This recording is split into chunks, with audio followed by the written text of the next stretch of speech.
Assalamu alaikum, dear learners and viewers. Welcome to my new class. Today I am going to discuss about sentence according to structure. Dear learners, it's very important topic for English grammar. So today we are going to discuss about it. So let's go start our class. Dear learners, we know that according to structure, sentence is three types. I mean three kinds of sentence according to structure. Those are simple sentence, complex sentence and compound sentence. প্রিয় শিক্ষার্থীরা, structure অনুসারে সেন্টেন্সকে আমরা তিন ভাগে ভাগ করে থাকি। ওই ভাগগুলো হলো simple sentence, complex sentence and compound sentence. Today we are going to discuss details about these three types of sentences. প্রিয় শিক্ষার্থীরা, simple sentence বলতে আমরা যে সেন্টেন্সটিকে বুঝি, ওই সেন্টেন্সটি হলো এমন একটি sentence, a sentence that has one finite verb and one subject. I mean যে সেন্টেন্সে একটি সাবজেক্ট এবং একটি ফাইনাইট ভার্ব থাকে অথবা একটি ফাইনাইট ভার্ব থাকে, ওই সেন্টেন্সকে আমরা সিম্পল সেন্টেন্স বলে থাকি। তাহলে সিম্পল সেন্টেন্সটি বোঝার জন্য আমাদের এক্সাম্পলের দিকে লক্ষ্য করতে হবে। আমরা যদি প্রথম এক্সাম্পলটির দিকে তাকাই, এখানে the first example is we are students. Here we subject and are finite verb. So there have one subject and one finite verb. একটি সেন্টেন্সে যদি শুধুমাত্র একটি সাবজেক্ট এবং একটি ফাইনাইট ভার্ব থাকে, তাহলে ওই সেন্টেন্সটিকে আমরা সিম্পল সেন্টেন্স বলে থাকি। If we look at the example number 2, we will find by reading more we can learn more. আমরা দ্বিতীয় উদাহরণটির দিকে যদি লক্ষ্য করি, তাহলে আমরা কি পাই? এখানে by reading more we can learn more. এই সেন্টেন্সটিতে এখানে we হচ্ছে আমাদের একটি সাবজেক্ট এবং learn হচ্ছে একটি ফাইনাইট ভার্ব। এর পূর্বে read আমাদের একটি ভার্ব ছিল, কিন্তু read এর সাথে ing যোগ করার কারণে এটি আর ভার্ব নেই, এটি জিরান্ট হয়ে গেছে। কারণ এর পূর্বে ভাই আছে, by একটি প্রিপোজিশনের পর যদি কোনো ভার্ব থাকে আর ওই ing যুক্ত ভার্বকে আমরা জিরান্ডে রূপান্তর করে ফেলি। সুতরাং এই সেন্টেন্সটিতে আমাদের প্রথম যে অংশটি বাই রিডিং মোর, এই অংশটি হচ্ছে আমাদের একটি ফ্রেজ, এন্ড তার পরের অংশে উই ক্যান লার্ন মোর, এটি হচ্ছে আমাদের একটি সেন্টেন্স। এই সেন্টেন্সে যেহেতু এখানে মাত্র একটি সাবজেক্ট এবং একটি ফাইনাইট ভার্ব, সুতরাং এই সেন্টেন্সটিকে আমরা একটি সিম্পল সেন্টেন্স বলবো। তাহলে সিম্পল সেন্টেন্সটি ভেরি সিম্পল। যখন কোনো একটি সেন্টেন্সে আমরা একটি সাবজেক্ট একটি ফাইনাইট ভার্ব পাবো অথবা শুধু একটি ফাইনাইট ভার্ব পাবো, ওই সেন্টেন্সটিকে আমরা সিম্পল সেন্টেন্স বলবো। যেমন আমরা যদি বলি ডু দ্য ওয়ার্ক, এই সেন্টেন্সে কোনো সাবজেক্ট নেই, কারণ এটি একটি ইম্পারেটিভ সেন্টেন্স। তাহলে ডু দিয়ে শুরু হয়েছে, ডু দ্য ওয়ার্ক, এখানে ডু একটি ফাইনাইট ভার্ব, কোনো সাবজেক্ট নেই। সাবজেক্ট ছাড়াও একটি সেন্টেন্স হতে পারে এবং ওই সেন্টেন্সটি সিম্পল সেন্টেন্স হতে পারে। প্রিয় শিক্ষার্থীরা, if we look at sentence number 2, that is complex sentence, there are some characteristic of a complex sentence. I mean complex sentence এর নিজস্ব কিছু বৈশিষ্ট্য আছে, যে বৈশিষ্ট্যগুলি দিয়ে আমরা বুঝতে পারবো যে এই সেন্টেন্সটি হচ্ছে একটি কমপ্লেক্স সেন্টেন্স। আর কমপ্লেক্স সেন্টেন্সে কি থাকবে? একটি প্রিন্সিপাল ক্লজ থাকবে এন্ড একটি সাবঅর্ডিনেট ক্লজ থাকবে। সুতরাং এই বিষয়টা আমাদের কাছে খুবই সহজ। যদি আমরা কোনো একটি সেন্টেন্সে একটি প্রিন্সিপাল ক্লজ এবং একটি সাবঅর্ডিনেট ক্লজ পাই, তাহলে ওই সেন্টেন্সটিকে আমরা কমপ্লেক্স সেন্টেন্স বলবো। এখন আমাদের প্রিন্সিপাল ক্লজ সাবঅর্ডিনেট ক্লজ চেনার জন্য আগে ফার্স্ট আমাদেরকে ক্লজ চিনতে হবে। আমরা আমাদের পূর্ববর্তী ক্লাসে ক্লজ নিয়ে আলোচনা করেছিলাম, ওই ক্লাস থেকে অবশ্যই ক্লজের চ্যাপ্টারটা ভালোভাবে দেখে নেবে, তাহলে আমাদের এই ক্লাসটি খুব ভালোভাবে বুঝতে পারবে। তারপরও আমি আলোচনা করছি ক্লোজ হচ্ছে বড় একটি সেন্টেন্সের অংশ। A clause is that has a subject and a finite verb and also it is a part of a long of a sentence or large sentence. বড় একটি সেন্টেন্সের মধ্যে যখন আলাদা আলাদা একাধিক সাবজেক্ট ও একাধিক ফাইনাইট ভার্ব থাকবে তখন আমরা ওই পার্টগুলিকে ক্লোজ বলবো। হ্যাঁ, আমরা এখন উদাহরণের মাধ্যমে বিষয়টি বুঝতে পারবো। ক্লোজার আর সিম্পল সেন্টেন্সের মধ্যে তেমন কোনো পার্থক্য নেই, শুধু পার্থক্য এতটুকুই, একটি ক্লোজে একটি সাবজেক্ট থাকবে, একটি ফাইনাইট ভার্ব থাকবে, এবং একটি সিম্পল সেন্টেন্সও একটি সাবজেক্ট ও একটি ফাইনাইট ভার্ব থাকবে। তবে পার্থক্যটি হচ্ছে একটি ক্লোজ হচ্ছে বড় একটি সেন্টেন্সের ক্ষুদ্র একটি অংশ, সেন্টেন্সের একটি পার্ট, যে পার্টে একটি সাবজেক্ট এবং একটি ফাইনাইট ভার্ব থাকবে। তাই আমাদের দ্বিতীয় যে সেন্টেন্সটি সেটা হচ্ছে কমপ্লেক্স সেন্টেন্স। কমপ্লেক্স সেন্টেন্সের ক্ষেত্রে আমরা কি পাবো? মিনিমাম একটি প্রিন্সিপাল ক্লোজ থাকবে এবং একটি সাবঅর্ডিনেট ক্লোজ থাকবে। তাহলে আমরা ওই সেন্টেন্সটিকে কমপ্লেক্স সেন্টেন্স বলবো। তাহলে দেখা যাক, আমরা যদি এক্সাম্পলের থেকে লক্ষ্য করি কি পাই। প্রথম এক্সাম্পলে, if you read more you can learn more. তাহলে এই সেন্টেন্সে আমাদের ইফ এর পরে আমরা কি পেলাম? ইউ একটি সাবজেক্ট, আবার রিড একটি ফাইনাইট ভার্ব।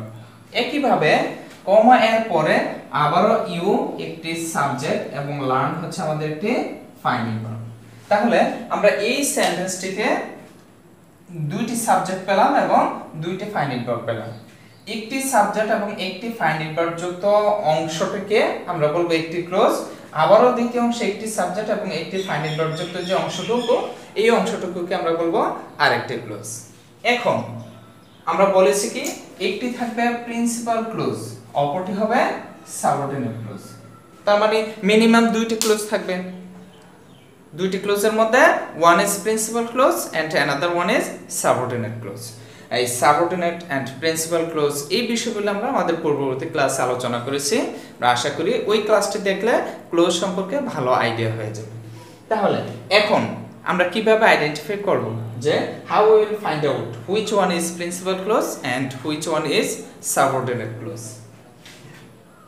প্রিন্সিপাল ক্লোজ হচ্ছে এমন একটি ক্লোজ যে ক্লোজ অন্য কোনো ক্লোজের উপর ডিপেন্ডেন্ট না। প্রিন্সিপাল ক্লোজ অন্য কোনো ক্লোজের উপর নির্ভরশীল না, সে নিজেই নিজের অর্থ সম্পূর্ণরূপে প্রকাশ করতে পারে। অপরদিকে সাবঅর্ডিনেট ক্লোজ হচ্ছে এমন একটি ক্লোজ যে ক্লোজ প্রিন্সিপাল ক্লোজের উপর নির্ভরশীল তার অর্থ প্রকাশের ক্ষেত্রে। তাহলে আমরা যদি সেন্টেন্সটিতে লক্ষ্য করি আমরা যা পাই বিষয়টা হবে এরকম, ইফ ইউ রিড মোর, তুমি যদি অধিক পড়ো। আমি যদি এতটুকু বলে স্টপ হয়ে যাই যে তুমি যদি অধিক পড়ো, তাহলে নিশ্চয়ই স্টুডেন্টদের মনে এমন একটা আশা জাগবে যে স্যার আরো কিছু অংশ বলবে, এতটুকু কমপ্লিট নয়। যদি এরকম কোনো আশা জাগে ওই অংশটুকুকে আমরা বলবো সাবঅর্ডিনেট ক্লোজ। আবার প্রথম অংশটুকু বাদ দিয়ে আমরা যদি শুধু দ্বিতীয় অংশটুকু নিয়ে চিন্তা করি, ইউ ক্যান লার্ন মোর, তুমি অনেক শিখতে পারবে, সুতরাং এটা সম্পূর্ণ অর্থ প্রকাশ করছে, তার কমপ্লিট সেন্স এক্সপ্রেস করছে। সুতরাং এই ধরনের যদি হয় তাহলে ওই ক্লোজটাকে আমরা বলবো প্রিন্সিপাল ক্লোজ। সুতরাং এখানে একটি সাবঅর্ডিনেট ক্লোজ আছে এবং একটি প্রিন্সিপাল ক্লোজ আছে। তাই যেই সেন্টেন্সে একটি সাবঅর্ডিনেট ক্লোজ এবং একটি প্রিন্সিপাল ক্লোজ থাকে ওই সেন্টেন্সটাকে আমরা বলবো কমপ্লেক্স সেন্টেন্স। এই ক্ষেত্রে দ্বিতীয় এক্সাম্পলটির দিকে যদি আমরা লক্ষ্য করি তাহলে কি পাই? The teacher said that honesty is the best policy. The teacher said, আমরা যদি এই অংশটুকুকে লক্ষ্য করি, the teacher said, শিক্ষক বললেন, এটা কারো উপর নির্ভরশীল নয়, সে তার সম্পূর্ণ অর্থ নিজে প্রকাশ করেছে। এখানে এক্ষেত্রে the teacher হচ্ছে আমাদের সাবজেক্ট আর said হচ্ছে ফাইনাইট ভার্ব। একটি সাবজেক্ট একটি ফাইনাইট ভার্ব থাকার কারণে এই অংশটুকে আমরা একটা ক্লোজ বলবো এবং এটা একটি principal clause. Then that honesty is the best policy. তাহলে এই ক্ষেত্রে আমরা কি পাই যে that honesty is the best policy, যে সততাই হচ্ছে উৎকৃষ্ট পন্থা। তাহলে যে সততাই হচ্ছে উৎকৃষ্ট পন্থা এতটুকু যদি বলা হয় এতটুকু দ্বারা কমপ্লিট সেন্স প্রকাশ পায় না। সুতরাং এই অংশটুকুকে আমরা বলবো সাবঅর্ডিনেট ক্লোজ। কেন? আবার এটা ক্লোজ কিভাবে? যেমন এখানে অনেস্টি হচ্ছে আমাদের সাবজেক্ট আর ইজ হচ্ছে ফাইনাইট ভার্ব। তাহলে এই অংশটুকুর অর্থটুকু কমপ্লিট করার জন্য প্রিন্সিপাল ক্লজের উপর আমরা নির্ভরশীল হব। যখন আমরা পুরো অংশটুকু একসাথে বলবো যে the teacher said that honesty is the best policy, তাহলে অর্থটি কি দাঁড়ায়? যে শিক্ষক বললেন যে সততাই হচ্ছে উৎকৃষ্ট পন্থা। তাহলে আমাদের কমপ্লিট একটা সেন্স প্রকাশ পাবে। সুতরাং প্রিন্সিপাল ক্লজের উপর নির্ভরশীল হয়ে তার অর্থটা কমপ্লিট হয়েছে। আর যেহেতু এখানে একটি প্রিন্সিপাল ক্লজ এবং একটি সাবঅর্ডিনেট ক্লজ আছে, সুতরাং তাকে আমরা বলবো একটি কমপ্লেক্স সেন্টেন্স। প্রিয় শিক্ষার্থীরা, কমপ্লেক্স সেন্টেন্স চেনার ক্ষেত্রে আমাদের কিছু ক্লু দেওয়া আছে, ওই বিষয়গুলো আমরা খেয়াল করলে খুব সহজে বুঝতে পারবো। আর এক্ষেত্রে আরেকটি বিষয় লক্ষণীয় যে আমরা প্রিন্সিপাল ক্লজ আর সাবঅর্ডিনেট ক্লজ চেনার একটি সহজ উপায় আছে। উপায়টি হচ্ছে যে ক্লজে বা ক্লজের যে অংশের সাথে একটি কনজাংশন যুক্ত থাকে এবং একটি, যেমন এই ক্লজের এই সেন্টেন্সের প্রথম ক্লজটির সাথে একটি ইফ যুক্ত আছে, কনজাংশন যুক্ত আছে। সুতরাং যে অংশের সাথে ওই কনজাংশনটি যুক্ত থাকবে ওই অংশকে আমরা বলবো সাবঅর্ডিনেট ক্লজ, খুব সহজ ভাষায়। আর এই কনজাংশনগুলো হচ্ছে সাবঅর্ডিনেট কনজাংশন। তাহলে বিষয়টা হচ্ছে এরকম যে যেই ক্লজের সাথে সাবঅর্ডিনেট কনজাংশন যুক্ত থাকে ওই ক্লজটাকে আমরা বলবো সাবঅর্ডিনেট ক্লজ, আর অপরদিকে যে ক্লজটির সাথে কোনো কনজাংশন যুক্ত থাকবে না ওই ক্লজটাকে বলবো প্রিন্সিপাল ক্লজ। প্রথম সেন্টেন্সে প্রথম ক্লজের সাথে ইফ আছে, সুতরাং এই প্রথম ক্লজটা হচ্ছে আমাদের সাবঅর্ডিনেট ক্লজ। দ্বিতীয় ক্লজের সাথে কোনো কনজাংশন নাই, তাই এটি হচ্ছে প্রিন্সিপাল ক্লজ। একইভাবে দ্বিতীয় উদাহরণে প্রথম ক্লজের সাথে কোনো কনজাংশন নাই, যে কারণে এটি হচ্ছে প্রিন্সিপাল ক্লজ। দ্বিতীয় ক্লজের পূর্বে দ্বিতীয় ক্লজের সাথে একটি কনজাংশন আছে, একটি সাবঅর্ডিনেট কনজাংশন আছে, সুতরাং এই অংশটুকুকে আমরা বলবো সাবঅর্ডিনেট ক্লজ। এছাড়াও এই সাবঅর্ডিনেট ক্লজ চিনার এই ধরনের কতগুলো কনজাংশন আছে যে কনজাংশনগুলোকে আমরা সাবঅর্ডিনেট কনজাংশন বলে থাকি। ওই কনজাংশনগুলির কিছু অংশ আমি এখানে তুলে ধরলাম, যেমন who, whom, which, what, that, when, as, since, till, unless, if, though, although, no sooner, hardly, scarcely, এই ধরনের অনেকগুলো কনজাংশন আছে যে কনজাংশনগুলো যেই ক্লোজের সাথে থাকবে ওই ক্লোজটাকে আমরা সাবঅর্ডিনেট ক্লোজ হিসেবে আখ্যায়িত করব। প্রিয় শিক্ষার্থীরা, number 3, that is compound sentence. Compound sentence চেনার ক্ষেত্রে যে বিষয়টি আমাদের কাছে লক্ষণীয় সেই বিষয়টি হচ্ছে একটি কম্পাউন্ড সেন্টেন্সে অ্যাট লিস্ট 2 প্রিন্সিপাল ক্লজ থাকবে, অ্যাট লিস্ট 2টি প্রিন্সিপাল ক্লজ থাকবে এবং ওই ক্লজগুলো জয়েন্ট হবে কিছু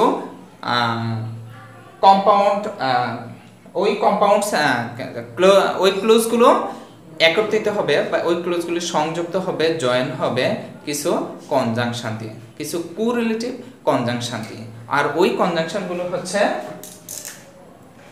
এন্ড, অর, বাট। আমরা যদি এক্ষেত্রে খেয়াল করি, এখানে আমাদের লেখা আছে at least 2 principal clauses joined by and or but, তার মানে ওইখানে কমপক্ষে 2টি ক্লোজ থাকবে। একটি কম্পাউন্ড সেন্টেন্সে কমপক্ষে 2টি ক্লোজ থাকবে এবং 2টি ক্লোজই হবে প্রিন্সিপাল ক্লোজ এবং ওই ক্লোজগুলো and or but এই ধরনের কোরিলেটিভ কনজাংশন দ্বারা যুক্ত হবে। যখনই আমরা দেখব যে একাধিক ক্লোজ and or but এই ধরনের কোরিলেটিভ কনজাংশন দ্বারা যুক্ত হয়, তখনই আমরা ওই সেন্টেন্সটিকে কম্পাউন্ড সেন্টেন্স হিসেবে ধরে নেব। তাহলে আমরা উদাহরণের দিকে যদি লক্ষ্য করি কি পাবো? The first example is he is poor but he is honest। এই সেন্টেন্সে আমরা মাঝখানে but পেয়েছি, but কোরিলেটিভ কনজাংশন। যদি আমরা এই কনজাংশনের অংশটুকুর প্রথম অংশটুকু চিন্তা করি, he is poor, এই ক্ষেত্রে আমরা কি পেলাম? he is poor, সে গরিব। এটা একটি কমপ্লেক্স সেন্স এক্সপ্রেস করেছে, প্রকাশ করেছে। আবার একইভাবে যদি আমরা এই অংশটুকু দেখি, he is honest, সে সৎ, এটি একটি কমপ্লেক্স সেন্স দিয়েছে আমাদেরকে। এই সেন্টেন্সটুকু অনেক ক্ষেত্রে আমরা বইয়ে এরকম পাই যে he is poor but honest, ওইটিও কারেক্ট। আমরা যদি এইভাবে লিখি he is poor but he is honest, এই সেন্টেন্সটিও কারেক্ট।